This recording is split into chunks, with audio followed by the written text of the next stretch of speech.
काठमाडौँमा रेल आउने भएको छ। बधाई छ साथीहरू, अर्को 32 करोड स्वा आउने भएको छ। रेल आउने कि नै चाहिँ थाहा भएन, तर बीपीआर चाहिँ आउने भएको छ।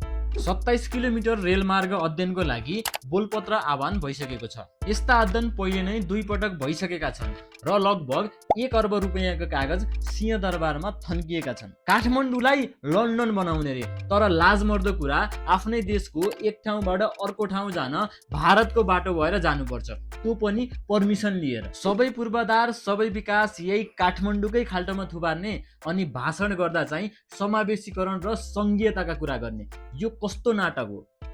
म सोध्न चाहन्छु, अहिले नेपालको प्रायोरिटी काठमाडौँमा रेल बनाउने हो कि दार्चुलामा पुल? सातै प्रदेशमा राम्रा अस्पताल, कलेज, उद्योग र बाटोघाटो बनाउने हो भने काठमाडौँको जनसङ्ख्या त्यसै घट्छ, जाम पनि आफै हराउँछ। उता गाउँ गाउँमा किसानको उत्पादन बजार नपाएर कुहिनु पर्ने, अनि तिमी चाहिँ काठमाडौँमा अरबौंको रेल चढेर भारतबाट आयात गरेको तरकारी र फलफुल खाने? यो कस्तो विकास हो?